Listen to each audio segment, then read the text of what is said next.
ಯಾವುದೇ ಅನುಮತಿ ಪಡೆಯದೆ ಕಾನೂನು ಬಾಹಿರವಾಗಿ ಕಾಂತಾರ 2 ಚಲನಚಿತ್ರದ ಶೂಟಿಂಗ್ ಮಾಡಲು ಅವಕಾಶ ಕೊಟ್ಟು ವನ್ಯಜೀವಿಗಳಿಗೆ ತೊಂದರೆ ಕೊಟ್ಟಿದ್ದು ತನಿಖೆ ನಡೆಸಿ ಕಾರಣರಾಗಿರುವ ಅಧಿಕಾರಿಗಳ ಮೇಲೆ ಕ್ರಮ ಕೈಗೊಂಡು ಅವರ ಸೇವೆಯಿಂದ ಅಮಾನತು ಮಾಡುವಂತೆ ಜಿಲ್ಲಾ ಕಾಂಗ್ರೆಸ್ ವಕ್ತಾರರಾದ ಡಿಸಿ ಸಣ್ಣಸ್ವಾಮಿ ಆಗ್ರಹಿಸಿದರು.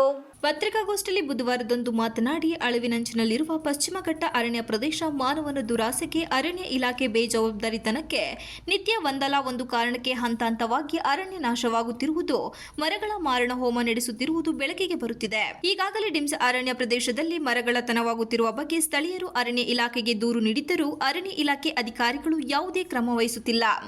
ಅರಣ್ಯ ಉಳಿಸಬೇಕಾದ ಅಧಿಕಾರಿಗಳೇ ಮರಗಳರ ಜೊತೆ ಶಾಮೀಲಾಗಿರುವುದು ಮೇಲ್ನೋಟಕ್ಕೆ ಕಂಡು ಬರುತ್ತಿದೆ.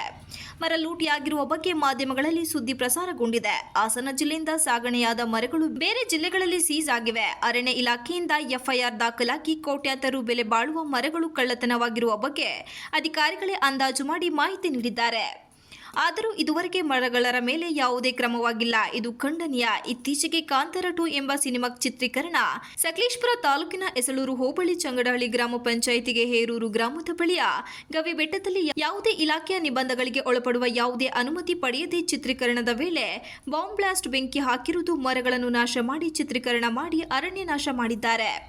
ಚಿತ್ರೀಕರಣ ಮಾಡುವವರು ಅಗ್ನಿಶಾಮಕ ದಳ, ಪರಿಸರ ಇಲಾಖೆ, ಗಣಿ ಇಲಾಖೆ, ನೀರಾವರಿ ಇಲಾಖೆ, ಕಂದಾಯ ಇನ್ನಿತರ ಇಲಾಖೆ ಅನುಮತಿ ಪಡೆಯದೆ ಗ್ರಾಮ ಪಂಚಾಯಿತಿ ಎನ್ಒಸಿ ಯಾವುದೇ ಇಲ್ಲದೆ ಅರಣ್ಯ ಪ್ರದೇಶದಲ್ಲಿ ಚಿತ್ರೀಕರಣ ಮಾಡಿದ್ದಾರೆ.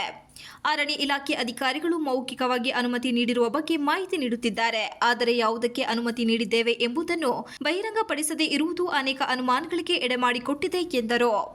ಕೇಂದ್ರ ಸರ್ಕಾರದ ಸುಪ್ರೀಂ ಕೋರ್ಟ್ನ ಯಾವುದೇ ಆದೇಶಗಳನ್ನು ಪಾಲಿಸದೆ ಕಾನೂನು ಉಲ್ಲಂಘನೆ ಮಾಡಿ ಸಿನಿಮಾ ಚಿತ್ರೀಕರಣ ಮಾಡಿದ್ದು, ಈ ಭಾಗದ ವನ್ಯಜೀವಿಗಳು ಸಸ್ಯ ಸಂಕುಲಕ್ಕೆ ತೊಂದರೆ ಕೊಟ್ಟಿದ್ದಾರೆ. ಅರಣ್ಯವು ನಾಶವಾಗಿದೆ.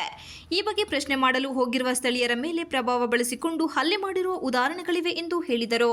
ಯಾವಾಗ ನಮ್ಮ ತಾಲೂಕಿನೊಳಗೆ ಅರಣ್ಯ ನಾಶವಾಗುತ್ತಿರುವ ಬಗ್ಗೆ ಸ್ಥಳೀಯರಿಂದ ನಮಗೆ ಮಾಹಿತಿ ಸಿಕ್ಕ ನಂತರ ನಾನು ಅರಣ್ಯ ಇಲಾಖೆಗೆ ಕಾನೂನು ಬಾಹಿರವಾಗಿ ಚಿತ್ರತಂಡದವರು ಅರಣ್ಯ ಪ್ರದೇಶದಲ್ಲಿ ಶೂಟಿಂಗ್ ಮಾಡುತ್ತಿದ್ದಾರೆ ಎಂದು ಅಧಿಕಾರಿಗಳಿಗೆ ತಿಳಿಸಿದರೂ ಅವರು ಸಾಬೂಬು ಹೇಳಿಕೊಂಡು ಅರಣ್ಯ ನಾಶಕ್ಕೆ ಕಾರಣರಾಗಿದ್ದಾರೆ ಎಂದು ದೂರಿದರು.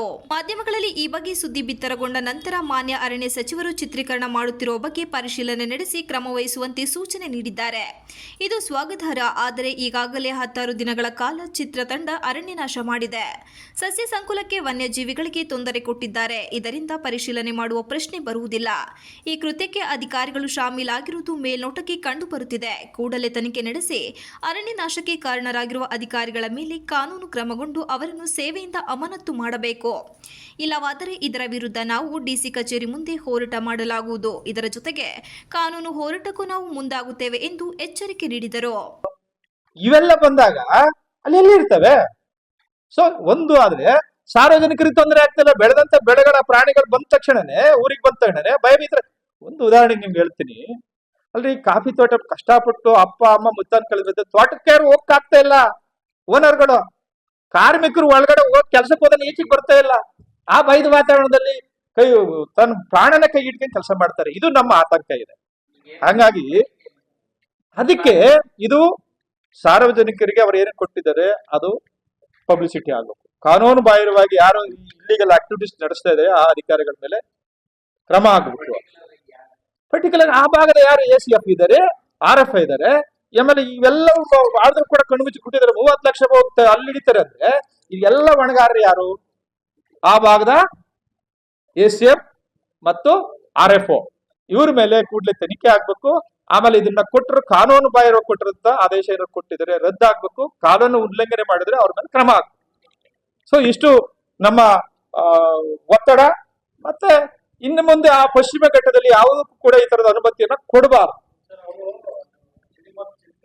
ಪತ್ರಿಕಾಗೋಷ್ಠಿಯಲ್ಲಿ ಸಂಜಯ್, ಶಿವಕುಮಾರ್, ದಯಾನಂದ್, ಗಣೇಶ್, ಚಂದ್ರಶೇಖರ್ ಇತರರು ಉಪಸ್ಥಿತರಿದ್ದರು. Srinivas, TV 46 Malenadu news, Hassan.